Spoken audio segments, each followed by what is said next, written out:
Novak, and this is Point of Reference. Tonight we talk with a well-known local figure in the person of Tom Vartabedian, an award-winning journalist who, for the Eagle Tribune and for the Haverhill Gazette. If it is a subject that you should know about, Tom Vartabedian has done a feature article on it. But tonight, the subject is one that is close to Tom's heart, history, and soul. It is the 100th anniversary of the Armenian Genocide. Trying to put this into perspective, let me read what a United States State Department spokesman has said on the subject. Our position has long been that we clearly acknowledge, as historical fact and mourn the loss of 1.5 million Armenians who were massacred or marched to their deaths in the final days of the Ottoman Empire. These horrific events resulted in one of the worst atrocities of the 20th century, and the United States recognizes that they remain a great source of pain for the people of Armenia and of Armenian descent, as they do for all of us who share basic universal values. But is that statement enough? Join me in welcoming Tom Vartabedian to this program to find out the answer to that question and more. Welcome to the program, Tom. Thank you, Frank. Thank you. Pleasure to be here today. This is, it's really basic. I'm very glad to have you here because it is a point of history that is not necessarily well known, and it is important for people to know of this so that they might be able to learn from it, I would imagine. Can you tell us some background on this? Yes, I belong to the Armenian Genocide Education Committee of Merrimack Valley. We're a self-funded group. We're very small in stature, but very large in accomplishment. In the year 2000, the State Department of Education in Massachusetts passed an edict calling for more genocide education in our schools. Not just the Armenian genocide, of course, the Jewish Holocaust, the Irish potato famine, the situation in Darfur, genocide on a universal nature. For several years after that edict, still nothing was done and nobody got the ball rolling. So when I retired from the Haverhill Gazette in 2006, I decided to make it a mission. We organized this group. And since then, we've been hitting all the schools in Merrimack Valley, colleges, private schools, and teaching them about genocide as a whole, human rights education. It's burgeoning now in our schools. It's more of an elective than it is a solid curriculum, but people are waiting in line to take it. The reason? We're living in a very violent society, as you know. You pick up the papers and you read about tragedy here, tragedy there. You see doom and gloom on television. You see a lot of bullying in our schools. The kids today, either they're petrified or they want to make a difference. They want to nip it in the bud before it escalates. Do you find that in your presentation to these school children, and of what age are they, Tom, typically? Okay. We've been going to the high schools. Mm-hmm. Now the junior highs, the middle schools, want to get the same education. The other day, I addressed a bunch of 7th and 8th grade students at Northampton School, that's New Hampshire. Mm-hmm. We've gone as far south as Melrose and Newton with this because they don't have anybody to go and visit the schools. After you make your presentation, are they surprised? What type of response do you get from them after the presentation? Before I even begin with my talk, I ask for a show of hands as to how many people in the classroom know about the Armenian genocide.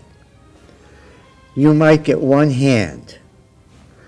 I'll ask the students, how many of you have heard of the Jewish Holocaust? It's almost unanimous. Mm-hmm. when the class is over, all the hands go up for both, the genocide. Right. Not that we're competing with one another, but the Armenian genocide was the first genocide of the 20th century. Correct. After all was said and done, from 1915 to 1923, the losses were numbered at 1.5 million martyrs. Another 1 million Armenians were dispersed and uprooted from their homeland. People will look at those figures and they'll say, wow. But nobody knew about the Armenian genocide in 1895 when 300 people were brutally killed. And nobody ever says anything about the genocide in 1909 when we lost 10,000 people in our pogroms. And nobody says anything about all the other genocides through history. Same as the Greeks, you know, how this particular population was tormented and persecuted by the Turks and various other nations. You know, Tom, when doing research on the subject matter, and I, went to the computer to try to do some research, as I've shown you earlier on, and we're going to be showing some pictures today during the course of the program. We may not be able to get to all of them, but there were some pictures that we came up with that I cannot show on the air right here because of the research that we've done. If somebody goes to the computer and goes to just basically Google the Armenian genocide 100th anniversary, they're talking here about some of the quotes that they have and pictures that accompany them, saying corpses of women, children, and elderly people were scattered on the roadway. They say, my grandmother was 4 years old when her father was murdered. Another one says, the Turks broke into the house during dinner time and slaughtered my father. And yet the final one here is that we shut our house with a big black lock and left, just to try to escape with their lives if they could, never to return. These are horrific and impactful and should not be forgotten. Frank, my mother was the last genocide survivor to die in the city of Haverhill. There was another woman, Nellie Nazarian. She was the last in Merrimack Valley. She passed on last year. When I first moved to Haverhill in 1965 to take my position at the Haverhill Gazette, we had 70 some odd survivors still alive. We didn't make a mistake. We tried to interview all of these survivors and get their testimonies on record for educational purposes, as well as live testimonies, stories you won't find in textbooks. These are all legacies that these people left behind. I never knew my mother was a genocide survivor, or my father, until I was well on in high school. How did you find out? I caught her during a weak moment when she was crying and extremely pathetic during one of the anniversaries on April the 24th. She was weeping. I thought she was sick, ill, something was going on that I should know about, something personal, very, very personal. And that's when she opened up and told me how, as a 6-year-old girl, she survived by hiding in a well for 3 days on water alone, just before she saw her father murdered on the front lawn of her home. After 3 days, when she came out of that well, what she saw was an apocalypse of bodies, people, blood, buildings all strewn, violence. It was just a horrific scene for a young girl What was the reason for that? The rationalization for It was that a religious event to occur? war, for sure. You know, you're talking about a Muslim nation. Armenia, of course, was the first nation in history, in the year 301 AD, to adopt Christianity as a state religion. If any contribution we have sustains itself, it's been that for the past 1,700 years. The first Christian nation. Noah's Ark, if you go to the book of Genesis, the resting place was Mount Ararat, which was in Turkey. The Armenian population at that time was living in Ottoman Turkey. Okay, the Ottoman part of Turkey didn't become separated until 1924, 1925. Turkey, modern-day Turkey, as we know now. So much can be said for the massacres. After it was done, one half of the entire nation was obliterated from the face of the earth. We think of our contributions, where we've come since genocide, the resilience of a population. Nobody ever thought, including Hitler, okay, that the Armenian people would ever rebuild their country. Today there are 8.5, 9 million Armenians throughout the world, and are a very God-fearing, productive, resolute population. Tom, I'd like to ask you this question. We have a series of pictures you were kind enough to provide us with, and we're going to get to those in just a moment. But I wanted to ask you this question. What do you and those that are sensitive to the Armenian genocide, what do you say to those people? Because I've heard this type of dialogue where people have mentioned the Holocaust and how there were several million people, and among them Jews as well as others, from other nationalities as well, that lost their lives there. And when you're talking about different things that have happened in Asia and Armenia, and what they say is that, that was then, now is now, we've learned from that, let's move on. Is that true? Frank, let me tell you, 24 countries in the world recognize the Armenian genocide as fact. 44 of the 50 states have ratified, the Armenian genocide. The United States does not recognize the Armenian genocide and won't pass any legislation corroborating that fact. Why? Because Turkey is a very important ally to the United States because of its air bases, because of its oil fields, because of its tourism, foreign aid, you name it. The United States and Turkey are two acorns in the same branch, and nothing will be done to disrupt that association, unfortunately.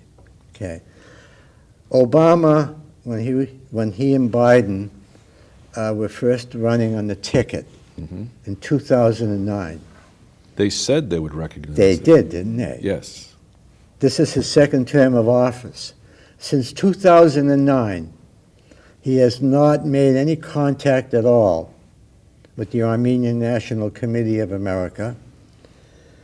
Telephone calls and emails have gone unanswered. He refused to call it a genocide. He calls it a tragedy. Well, we know that.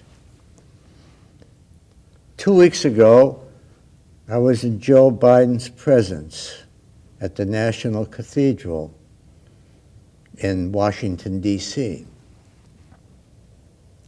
He showed up just to save face for the United States government.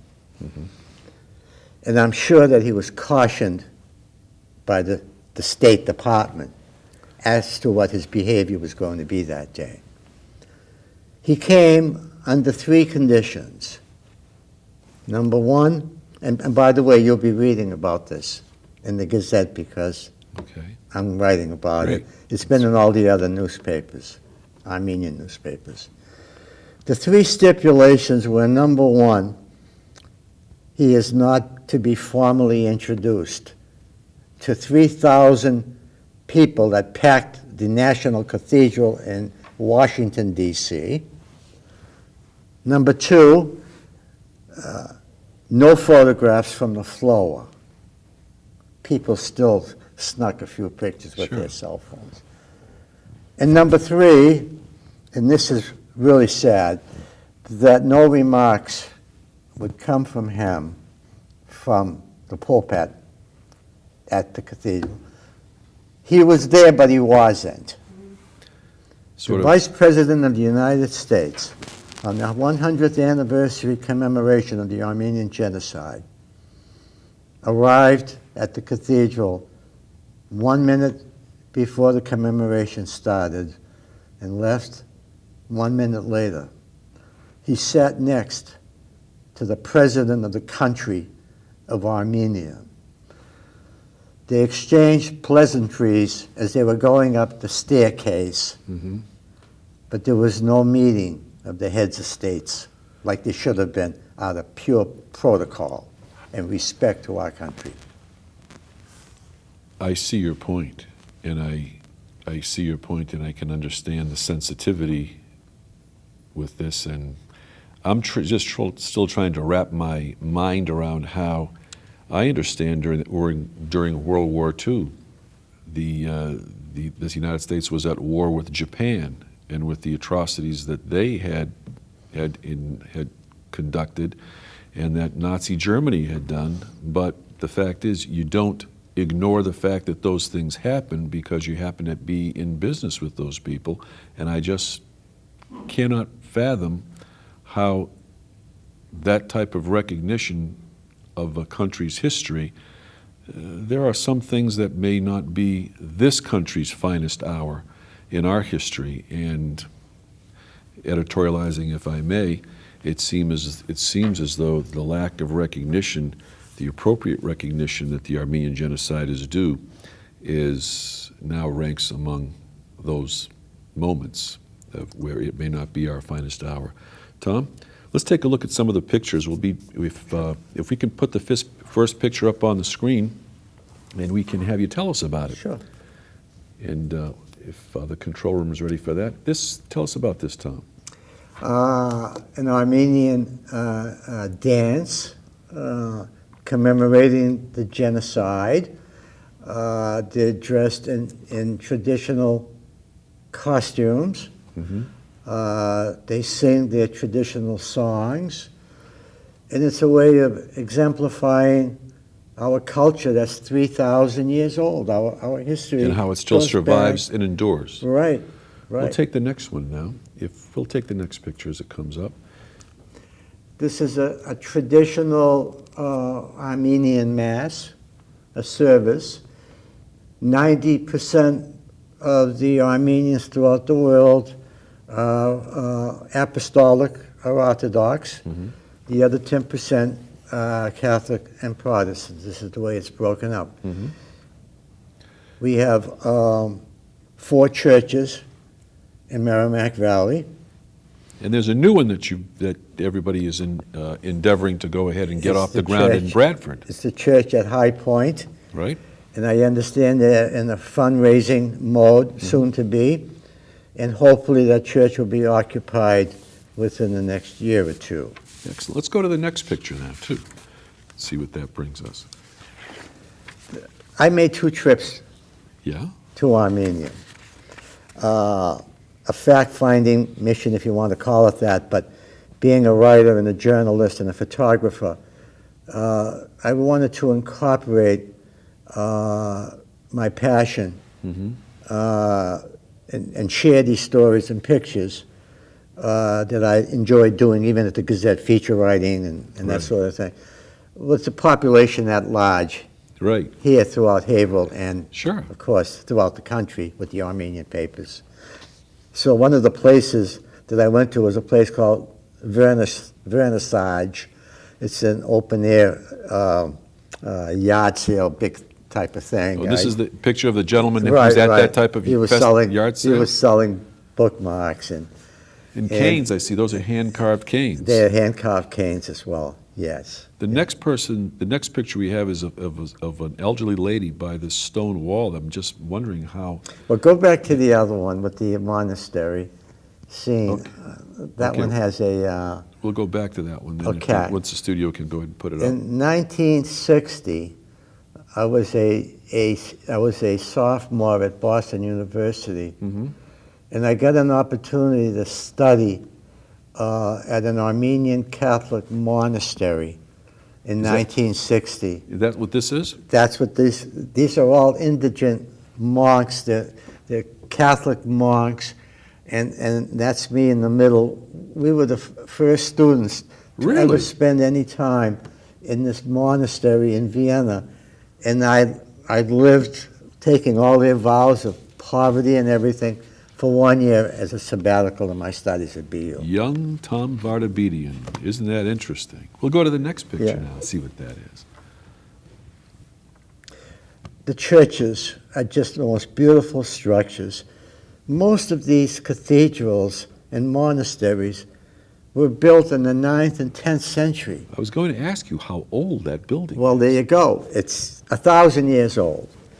And they did it without the tools and the craftsmanship that we have today, brick by brick, mortar by mortar. And these monasteries and have withstood the test of time, and most all of them conduct their services every single week with a priest. You know, that is fascinating in that in Europe typically has so many more older buildings that have endured the test of time, where in this country, I know I'm in the property business, but there's a situation where you say, well, here's the economic life of this building, and once it's depreciated, you can take it away and put something else in its place. I'd like to say, not so fast. Let's take a page out of the past and learn from that. Let's go to the next picture if we have one ready. Last year, right around this time, the Armenians of Merrimack Valley dedicated a very compelling memorial at City Hall in Lowell, Massachusetts. Mm-hmm. The Hebrew Armenian community was very prominent in that fixture. It was called A Mother's Hands.